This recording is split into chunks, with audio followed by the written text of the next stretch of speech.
자, 오늘장 과연 시장에서는 어떤 부분들에 주목을 해봐야 될까요? 오늘 내부자들의 시간 두 분과 함께합니다. 알파경제 김종효 이사, 헤르메스 스탁의 하창환 본부장 함께합니다. 두 분 어서 오세요. 안녕하십니까. 자, 오늘 시장의 쉬어감, 사실 이제 어제 강하게 올랐기 때문에 오늘 이 정도 조정은 버텨볼 만하다라는 생각도 드는데요. 두 분이 생각하는 시장에 대한 의견부터 확인해 보시죠. 업앤다운 보겠습니다. 엇갈린 의견입니다. 하창환 본부장은 그리고 김종효 이사는 다운 의견을 주셨는데요. 하창환 본부장님의 업도 약간 제한적일 것 같다는 생각이 조금 드는데, 왜냐하면 네. 김시은 팀장님의 결이 항상 그러시더라고요. 아, 그래요? 음. 네, 어떻게 얘기하는지 제가 안 네. 들어가지고. 네, 일단은 말씀 주신 것처럼 제한적인 일단 상승으로 생각을 하고 있습니다. 전거래일에 네. 에코프로가 엄청나게 급등이 나와줬고, 오늘 또 에코프로 BM이 후발로 조금 띄워주고 있는 상황이어서, 일단 2차 전지 쪽에서의 강한 기조가 나타나준다고 한다면 코스닥에서는 견조한 좀 흐름들이 유지가 되지 않을까라고 보고 있고, 그다음에 이제 요 금주에 좀 이벤트가 많이 있기는 합니다. 그렇죠. FOMC 관련된 부분이라든지 일사로 삼성전자의 이제 실적 발표. 실적 발표라든지 그런 것들이 있기는 하지만, 일단은 자동차 쪽도 상당히 좀 좋은 상황이고, 반도체도 업황 턴어라운드가 나오고 있는 상황이고, 2차 전지 쪽도 좋아진다라고 한다면 일단은 상위 종목군들에서 대부분은 좋아진다라는 얘기거든요. 그렇기 때문에 지수 자체가 크게 단기간에 무너지지는 않을 것 같다라는 부분이고, 일단은 오전장에는 외국인 기관이 전거래를 굉장히 좀 많이 매수를 했었기 때문에 관련된 부분에서 좀 약간의 차익 매물들이 나오는 부분들이 시장을 약간 좀 짓누르는 것 같기는 합니다. 그리고 미국장 휴장 관련된 이벤트도 좀 있는 상황이고, 중국발 리스크가 일부 조금 시장을 좀 짓누르고 있는 흐름들이 이제 상승 종목수와 하락 종목수에서 좀 나타나긴 하는데, 네. 오후장으로 가면서 그래도 상승 전환을 하지 않을까라고 보고 있거든요. 그래서 1%대 이상의 그 급등이 나온다기보다는 약간 강보합권 정도에서 좀 마무리가 될 수 있지 않을까라고 생각을 하고 있어서, 네. 오늘은 업으로 좀 말씀을 드려보도록 하겠습니다. 네, 알겠습니다. 자, 이어서 김종효 이사님은 제한적인 하락일 것 같은데요. 어떻습니까? 이제 4주 연속으로 근데 선택지가 업앤다운밖에 없으니까 그럼 뭐가 더 추가됐으면 좋겠다고 생각하십니까? 저는 4주 연속으로 계속 뭔가 뉴트럴. 답을 드리고는 있지만 계속 플랫이거든요. 실제로 2650에서 2550 정도를 넘어서지 않는 정도의 지수 움직임이고, 다만 네. 개별 종목은 큰 폭의 업앤다운이 있죠. 그래서 만약에 업종 선택에서 이런 업앤다운을 한다면 좀 더 탄력적인 선택이 가능할 것 같은데, 근데 저는 오늘도 지수가 크게 올라가기보다는 약보합 정도에서 마감하지 않을까라고 보여지고 있고, 그 이유는 조금 전에 앵커께서 다 설명해 주셨지만, 어저께와 수급의 주체가 하루 만에 크게 달라지고 있잖아요. 물론 어제만큼의 금액이 유출될지는 알 수 없습니다만, 어저께 7천억 이상 샀던 기관들이 오늘은 매수 대응하지 않는 모습이고, 코스닥 시장에서 어저께 대거 매수했던 외국인들이 오늘은 어저께만큼 팔지는 알 수 없으나 어쨌든 매도로 대응하고 있는 지금의 국면에서 큰 폭의 상승은 어렵다라는 거죠. 그래서 저는 약보합 정도로 예상하고 있습니다. 네, 약보합, 강보합, 보합 그 사이에서 시장은 움직이고 있고요. 이럴 때 늘 드리는 말씀이지만 종목 잘 골라야 하고 종목 장세가 펼쳐지고 있기 때문에 우리가 타이밍 잘못 맞추면은 정말 시장은 어렵게만 느껴지실 겁니다. 자, 그렇다면 오늘 섹터의 움직임들을 볼 텐데요. 첫 번째 종목은 어제 전기차 관련한 종목이 또 우리 시장에서도 뜨거웠고요. 밤사이 뉴욕 시장에서도 테슬라, 리비안, 루시드, 샤오펑 할 것 없이 모든 전기차 관련된 종목들이 올랐습니다. 그 배경에는 판매 대수의 증가가 있었는데요. 오늘 시장에서 리비안 관련한 종목들이다라고 불리우는 종목들에 있어서의 상승이 보이고 있는데, 관련해서 두 분은 어떤 생각을 가지고 계실지 OX 팻말 확인해 보겠습니다. 들어주시죠. 네.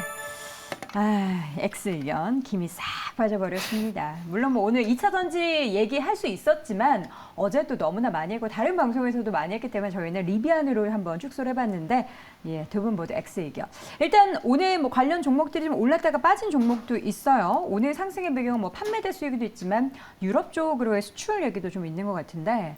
네, 근데 이제 실질적인 그 수랑 Q가 얼마나 나올까가 사실상 좀 물음표거든요. 그러니까 이전에도 리비안은 뭐 이제 아마존이 지원을 한다라는 부분으로 상당히 좀 이슈가 있었고, 과거에 같은 경우는 리비안이 주가가 이렇게 17%대로 급등해서 마감이 되면 대부분 거의 상한가는 한 번 정도는 좀 찍고 오는 정도의 상승력이 나왔거든요. 근데 오늘 뭐 이제 관련된 종목군들인 뭐 에코캡이라든지 뭐 대연화성 이런 종목군들을 보시면 시초에 물론 뭐 18%대 상승이 적은 수치는 절대 아닙니다만 그쵸. 이 상승 시간이 굉장히 짧았다라는 거죠. 뭐 3분봉으로도 봐도 답이 안 나고 1분봉 딱 1분 네. 딱 1분 에코캡이 급등이 나왔거든요. 그 다음에 이제 줄줄줄 흘러내렸고, 대연화성도 마찬가지죠. 1분 첫 번째 이제 9시 1분까지가 가장 고가였고, 네. 그 다음에 눌리는 흐름들이 나타나고 있습니다. 그리고 최근에 주가 자체도 급등력이 나왔다가 계속적으로 좀 조정이 나오다가 이제 급등이 나온 거기 때문에 거기서 이제 발목 잡히신 분들의 차익 매물까지도 충분히 나올 수 있는 상황이죠. 그래서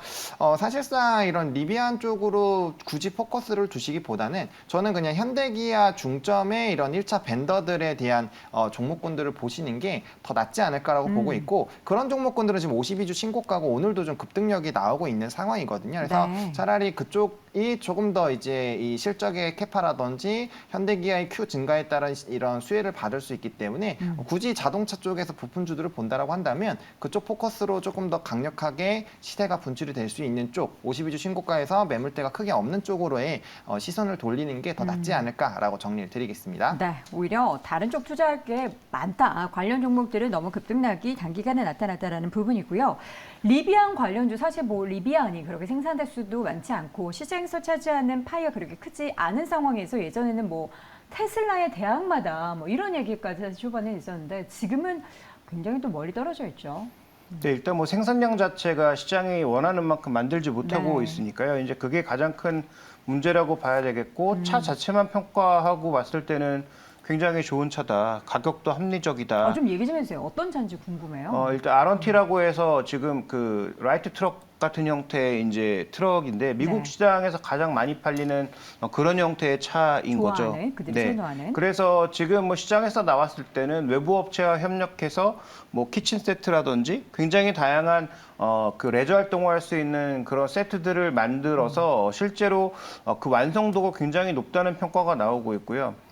이 회사도 테슬라처럼 차량 가격을 올리려고 몇 번 시도했습니다만 차 자체가 잘 만들어지지 않다 보니까 실제로 가격 올리는데 실패하면서 어떻게 보면 가격 기준으로 봤을 때는 상당히 합리적인, 그러니까 가격 자체가 싸다는 게 아니고 우리 돈으로 뭐 1억에서 한 8천만 원 정도인데 네. 그 정도의 가격이면 나름 합리적인 어떤 수준의 품질을 제공한다라는 얘기가 나오고 있는데 문제는 이제 대량 생산이 생각만큼 잘 안 되고 있다는 거죠. 그쵸. 그래서 이 종목에 대해서 관련돼 있는 테마주에 대해서는 저는 뭐 큰 관심은 없고요. 다만 진짜로 이제 연관돼 있는 종목 중에서 대형주 두 개가 있습니다. 배터리를 공급하고 있는 삼성 SDI, 그 다음에 이제 ADAS 부품을 공급하고 있는 HL 만도. 아. 이 두 기업이 이 회사와 관련된 부품들을 공급하고 있는데 그러나? 일단 예상은 2030년까지 10만 대를 아마존에 공급하기로 했잖아요. 그거 어떻게 되는 거예요? 이 정도 지금 출하량이면은 채울 수 있을까 싶은데요. 지금은 쉽지 않아 보이는데 네. 기간이 2030년까지니까 네. 뭐 좀 더 두고 봐야 되겠죠. 근데 그와 관련된 흐름을 생각해 본다면 또 삼성 SDI가 리비안과 연계해서 뭐 배터리 공장을 짓는다는 얘기까지 과거에 흘러나왔다는 점을 고려해 보면 결국은 저는 뭐 장기적으로는 테마주보다는 뭐 삼성 SDI라든지 그다음에 뭐 만도 같은 HL 만도 같은 그런 종목군들은 뭐 일정 부분 장기적인 수혜를 기대해 볼 수 있다. 네. 그다음에 뭐 이 R1T에 이어서 그 다음 후속 차량도 좀 기대되고 있는데 뭐 그런 차량들이 잘 대비를 한다면 먼 미래로 봤을 때는 뭐 테슬라의 대항마까지는 모르겠지만 전기차에서 하나의 어떤 영역을 만들어 나갈 수 있다라는 측면을 좀 봐야 될 것 같습니다. 네. 자, 리비안 관련한 국내 기업들이 있긴 하지만 굉장히 또 그 매출이 차지하는 비중이나 지금 출하되고 있는 차 판매 대수가 워낙에 적기 때문에 크게 언급이 되지는 않고 있는데요. 또 향후 몇 년 동안은 어떤 움직임이 변화로 나타나게 될지 모르기 때문에 지켜보도록 하겠습니다. 자, 이어서 오늘 페라이트 관련한 개별 종목들의 급등세가 보이고 있습니다. 중국이 미국 주도의 반도체 수출 통제에 맞서서 뭐 갈륨, 게르마늄 등의 또 주요 광물 수출 금지 조치를 꺼내자 또 히토리 관련해서 대체가 될 수 있는 그런 관련된 소재 또 연관돼 있는 기업들의 강세가 나타나고 있는데요. 과연 이 페라이트 관련한 종목은 어떻게 바라봐야 될까요? 두 분의 의견 OX팬말로 확인해 보겠습니다. 들어주시죠. 오늘 너무 시장을 좀 이렇게 내로하게 좁게 보다 보니까 두 분이 모두 좀 제한적인 부정적인 의견 주셨는데 페나이트 관련한 종목들이 어떻게 좀 실체가 있는 기업들이 움직임이 나타나고 있는 거예요? 뭐 이제 대체 품목을 생산을 한다거나 아니면 이제 히토류 쪽으로 생산을 하는 기업들에서의 오늘 좀 상승력이 나왔는데 네. 뭐 일단 대표적으로 노바텍이라는 기업 같은 경우 이제 중국 내에서 생산을 하고 있죠. 이 종목 같은 경우는 이제 52주 신고가에서 계속적으로 움직임이 나타나고 있는데 대표적으로 지금 페라이트로 가는 종목군들이 뭐 삼화전자, 삼화전기, 그다음에 유니온과 유니온 머티리얼 이런 종목군들이거든요. 그리고 이제 뭐 세노텍이라든지 뭐 일부 종목군들로 좀 나뉘는데 사실상 지금 고가에서 움직이고 있는 종목은 노바텍 하나밖에 없습니다. 그래서 사실상 이 기업은 증권가 리포트에서도 커버가 되고 있는 종목이고 뭐 앞으로의 이런 뭐 밸류단에서 지금 현재는 고평가 얘기가 나오고 있지만 네. 앞으로 생산 캐파가 확대가 된다라는 부분에서 본다라고 한다면 상당히 매력적인 종목이거든요. 그래서 만약에 굳이 히토류나 페라이트 쪽으로 본다라고 한다면 뭐 중장기로 보기에는 이 종목 하나는 좀 괜찮다라고 보고 있고 제가 뭐 히토류 관련된 종목은 이전에도 좀 소개를 많이 드렸었는데 X를 드린 이유가 최근에 이제 그때 한번 100% 단기 급등력이 나온 이후에 거의 되돌림 현상이 가고 있는 상황이거든요. 이런 상황에서는 사실상 정말 뭔가 뒤집을 만한 이슈가 터지지 않는다라고 한다면 이전에 고가로 가기가 상당히 좀 힘들지 않을까라고 보고 있고 이게 갈륨이나 뭐 계룡안륨 이 부분만이 아니라 전체적으로 다 히토류 통제를 하는 이런 정말 강력한 카드를 꺼내줘야 이전 고점까지 좀 상승력이 나올 수 있지 않을까라고 보고 있고 페라이트가 과연 이거를 대체할 수 있을까에 대한 부분들도 사실은 물음표가 상당히 생기고 있거든요. 그렇군요. 그래서 테마는 테마로만 보시는 게 맞을 것 같고 단기 급등 시에 빠르게 좀 대응을 해주실 필요가 있지 않을까라고 생각을 해서 오늘은 X를 좀 드리도록 하겠습니다. 중국이 이렇게 미국에 대응하는 게 사실 이런 쪽뿐만 아니라 뭐 제가 그냥 감히 예측컨대 더 확대될 수도 있다라는 생각도 좀 들거든요. 어떨까요? 근데 히토류라고 해서 우리가 착각하고 있는 것은 그 희귀금속이라고 생각하고 있는데 네. 희귀금속은 아닙니다. 그러면요? 전 세계에 많은 양이 있지만 이걸 과연 경제성 있게 캐낼 수 있을 정도의 양이 있느냐의 문제인 거고 네. 그러니까 이게 어느 정도의 큰 바위에서 정말로 요만한 양이 나오는 거기 때문에 네. 그러면 그거를 할 수 있을 정도로 영혼을 갈아 넣을 수 있는 국가가 있느냐? 없다는 거죠. 그러니까 히토류라고 하는 것은 생각보다 여기저기 굉장히 많은 양이 산재되어 있지만 이거를 뭐 영혼을 갈아 넣어서 이 정도를 생산할 정도의 어떤 그런 체제를 갖고 있는 국가가 중국밖에 없기 때문에 중국이 이걸 장악하고 있는 거죠. 그래서 앞으로 뭐 중국이 예전에 그랬던 것처럼 일본과 분쟁했을 때도 히토류를 한번 걸었고요. 네. 그다음에 지금 미국과의 분쟁에서도 이걸 걸고 있는 양상인데 뭐 글쎄요. 지금 중국이 그렇게 간다고 해서 정말 그러면 뭐 전 세계에는 아무것도 생산 못할 것인가라는 문제도 우리가 생각해 봐야 될 문제고 네. 반대로 미국이 여러 가지 규제를 통해서 네덜란드까지 협업해서 이제는 뭐 EUV뿐만 아니라 DUV까지도 들어가지 못하게 막고 있습니다만 이게 과연 장기적으로 계속 이어질 수 있냐에 대해서는 많은 논의가 필요한 부분이고요. 그다음에 오늘 또 관련 이슈가 나오자마자 뭐 요소수까지도 튀어오르는 그런 양상이죠. 그냥 막았던 게 다 올라가는 거군요. 네, 그동안 그러니까 문제가 지금 현재 있었던 구간에서 게. 이건 뭐 우리가 좀 트레이딩 측면에서 봐야 될 거라고 판단하고 있고 네. 장기적으로 질문하셨던 부분은 정말 우리가 앞으로 고민스럽게 좀 오랫동안 지켜봐야 될 이슈이기는 한데 저는 뭐 그렇게 가려면 정말로 각국의 공급망을 정말 다 갈아엎어야 됩니다. 그다음에 히토류 아까 말씀드린 것처럼 1톤짜리를 화학약품으로 갈아엎어서 정말 뭐 1g도 안 되는 그런 양을 만드는 게 히토류인데 네. 그 안에서 엄청난 그런 이 환경 오염 물질들이 나온다는 거죠. 그걸 과연 뭐 미국이나 뭐 유럽이나 미국은 모르겠습니다. 미국은 뭐 상대적으로 이제 인구가 별로 없는 그런 지역들이 꽤 있다 보니까 거기에서 뭐 공장 만들어서 할 수 있을지 모르겠는데 그럼 뭐 가격이 엄청 뛰겠죠. 그다음에 뭐 유럽처럼 최근에 환경에 민감한 국가에서 과연 이런 거 할 수 있느냐 쉽지 않다는 거죠. 그래서 그렇다면 과연 어떻게 재편할 건데 그런 문제도 있고 그다음에 중국도 결국은 계속 지난번에 그 장관 갔을 때 국무장관 갔을 때 뭔가 약간 화해 무드가 들어가는 듯 했습니다만 며칠 후에 또 옐런 장관 가잖아요. 그렇죠. 중국 가죠. 네, 그런데 이런 상황에서 과연 계속 그 치열하게 대결 모드로 갈 것인지는 아직은 확인이 좀 필요한 부분이긴 하고요. 네. 저는 옐런 장관의 방안은 거의 100% 미국 국채 팔지 말라 때문에 가는 것 같기는 한데 국채 팔지 마. 네. 이렇게 왜냐하면 뭐 회의하러. 중국이 그동안 미국 국채 팔면서 미국 금리 변동성의 하나의 원인이 됐기 때문에 계속 만약에 중국이 국채 팔면서 추가적으로 미국이 국채 발행을 더하게 되면 네. 그와 관련된 금리 충격이 있을 수 있어서 아마 이제 그걸 조율하러 가는 게 아닌가 싶은데 저는 그래서 어떻게 보면 단기적으로 봤을 때는 이런 히토리 문제보다는 말씀드렸던 그런 채권과 관련된 것들이 단기 변동성 요인은 더 크지 않을까라고 보고 있습니다. 네,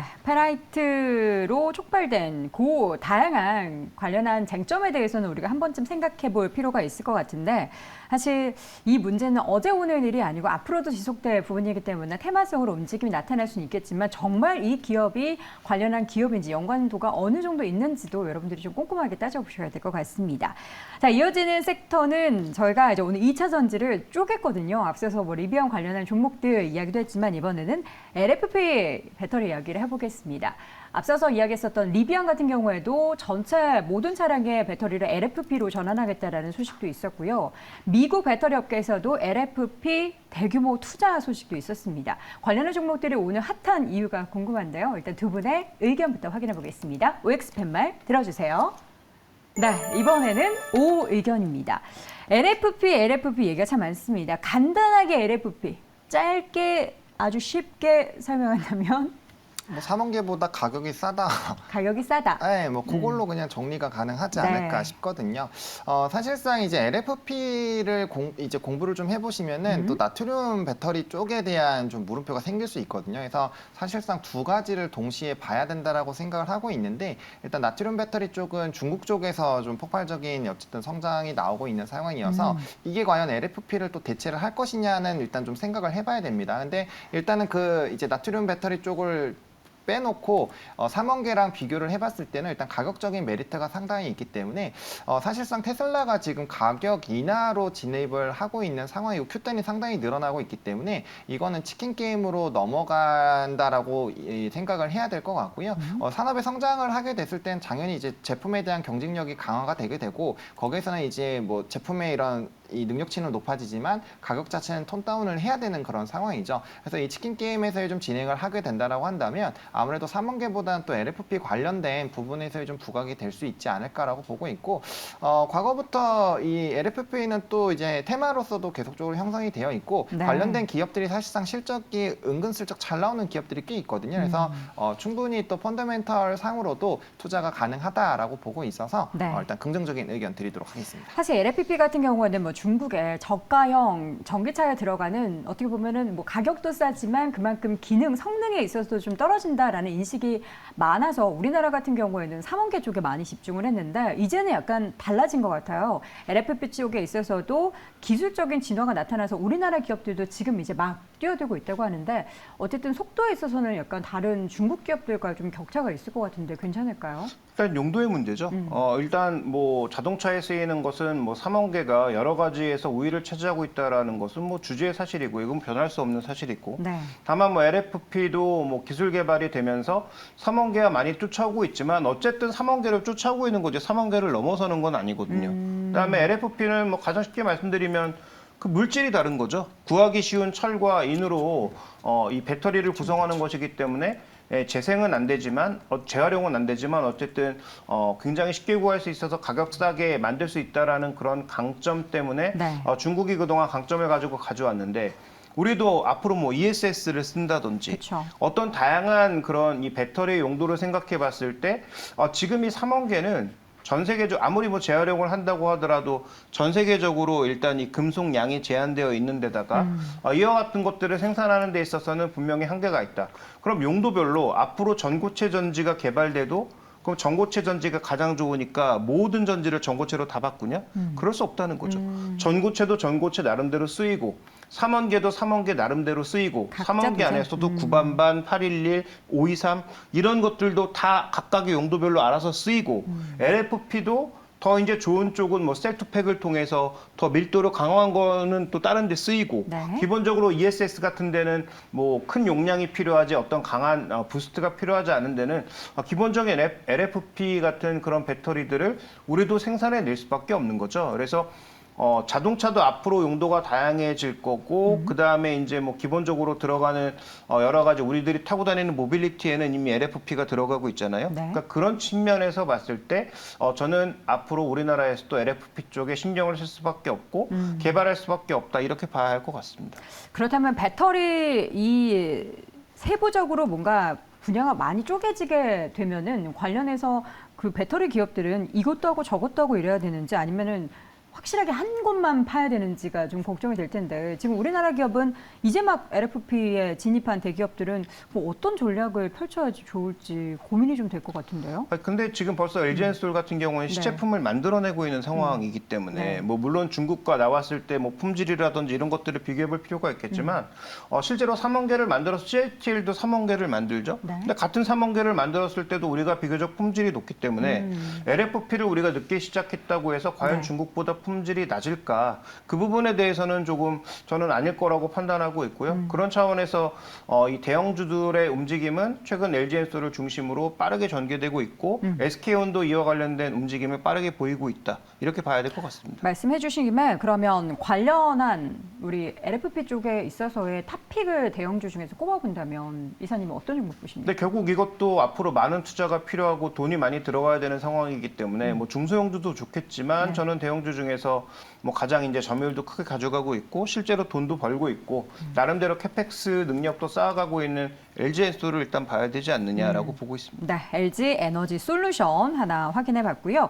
하장 본부장님 또 중소형주 공략 잘 하시니까 중소형주 중에서 하나 골라주실래요? 네, 저는 코인테크라는 종목을 들고 네. 왔습니다. 일단은 뭐 전반적으로 공장 자동화 시스템을 영위하는 회사이기 때문에 이런 관련된 수요가 늘어날 때마다 네. 수주가 늘어나고 있는 상황이고요. 작년부터 수주 베이스로 상당히 좀 좋아지고 있고 자회사 탑 머티리얼이 이제 전극 쪽을 담당을 하고 있거든요. 그래서 네. 관련된 수요 기대감 그리고 이제 공장을 신설을 했는데 관련된 생산 캐파의 확대들. 그럼 뭐 전반적으로 지금 세 가지 이슈 모멘텀이 있는데 그 모두 다 성장성이 나올 것으로 기대가 되고 있어서 네. 뭐 지속적인 우상향 좀 기대를 해보셔도 충분히 괜찮지 않을까 하는 종목입니다. 네, 관련한 LFP 배터리 이야기는 앞으로도 계속해서 회자될 것 같으니까요. 관련한 기업들 또 이슈들 소식 나올 때마다 저희가 전달해 드리도록 하겠습니다. 자, 오늘장 시장에서 자동차 부품주 강세가 보이고 있는데 저희가 간단하게 부품주 짚어보도록 하겠습니다. 두 분의 의견 먼저 확인해 보시죠. 팻말 들어주세요. 네, 역시 두 분 모두 오 의견 삐짐 없나요? 띠리링. 네. 자동차 부품주, 자동차 완성차 다 좋잖아요. 근데 지금 이제 계속 오르는 종목들 보면서 군침만 흘리는 우리 포모족 분들을 위해서 전략 어떻게 짜야 된다고 보십니까? 네, 저는 뭐 전 시간에도 한번 언급드렸던 것 같은데요. 네. 뭐 잘 가고 있는 종목을 보유하고 계신 분들은 그냥 그걸로 가면 됩니다. 근데 신규 매수를 고민하시는 분들은 저는 좀 다르게 봐야 된다라고 판단하고 있는데 뭐 기아차, 현대차도 좋겠지만 네. 하반기에 좀 확인해 봐야 될 그런 내용들이 있으니 현대기아차보다는 저는 HL 만도가 이익률도 높아질 가능성이 높고 그다음에 상대적으로 주가가 올라간 부분이 별로 없고 과거 밸류밴드에서 지금 바닥에 붙어 있는 상황에서 돌아나가고 있는 측면이 있기 때문에 저는 HL 만도를 뭐 여전히 가장 좋은 종목으로 보고 있습니다. 네. 자동차 부품주 우리 차창원 본부장님도 좋게 보시죠? 네, 뭐 저도 좋게 보고 있습니다. 네. 뭐 사실상 뭐 화신 이런 종목군도 52주 신고가 계속적으로 좀 찍어주고 있는 상황이고 저는 성우하이텍을 조금 보고 있는 상황이거든요. 일단은 뭐 대부분의 자동차 부품주들 중에서 1차 벤더인 쪽에 해당하는 종목군들은 뭐 대부분 52주 신고가를 좀 거의 기록을 하고 있는 상황입니다. 이 회사 같은 경우도 어쨌든 현대 기아 쪽에 이제 특히나 독점적인 제품을 납품하고 있죠.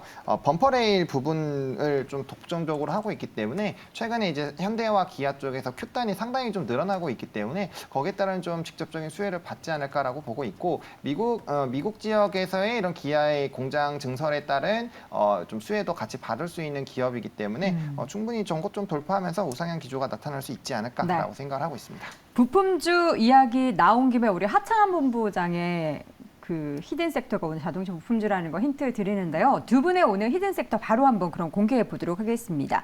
하창한 본부장은 자동차 부품을 고르셨고요. 또 우리 김종효 이사는 IT 장비 쪽을 골랐습니다. 오늘 뭐 중소형 IT 단에 있어서도 강세를 보이고 있는데 본부장님께서는 자동차 부품주인데 어떤 종목 보십니까? 방금 말씀드린 성우하이텍? 성우하이텍 그냥 같이 겸사겸사 말씀을 드렸습니다. 뭐 사실상 네. 다른 종목군들로도 말을 돌릴 수 있었지만 네, 네. 일단 이 종목을 좀 보시면 좋을 것 같고 이제 네. 뭐 저가형 친환경차 BSA라든지 뭐 배터리 케이스 수주 등 증설 기대감들도 추가적으로 있고 뭐 공부해 보시면 지금 상당히 좋은 내용들은 많이 있기 때문에 좀 한번 지켜보셔도 좋을 것 같고 지금 움직임으로도 이전에 고가를 만들고 다시 눌렸다가 다시 한번 그 박스권을 돌파를 해주려는 부분이기 때문에 충분히 돌파 이후에는 신고가 기조들이 나타날 할 수 있지 않을까라고 좀 정리드리겠습니다. 네, 성호하이텍 확인해봤고요. IT 장비 쪽에서 탑픽을 한번 골라볼까요? 네, 뭐 최근에 신성ENG 같은 종목군들이 크게 급등하고 있는데 네.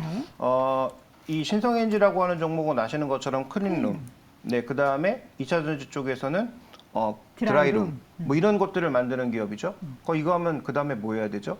관련돼 있는 배관이나 엔지니어링 같은 장비들이 추가적으로 들어와야 된단 말이죠. 네. 그 해당 기업이 한양ENG라고 하는 기업이 있습니다. 그래서 이 기업이 굉장히 저평가받고 있고 상대적으로 실적도 굉장히 견조하게 나고 있는 기업이기 때문에 저는 IT 장비 쪽에서 뭐 거래가 많이 되지 않는 종목이어서 포트폴리오 내 많이 이제 살 수는 없는 기업이긴 하지만 숨어 있는 강소주 중에 이 한양ENG를 좀 주목을 하고 있고요. 네. 최근에 뭐 주가도 꾸준하게 우상향하고 있는 그런 모습을 나타내고 있습니다. 네.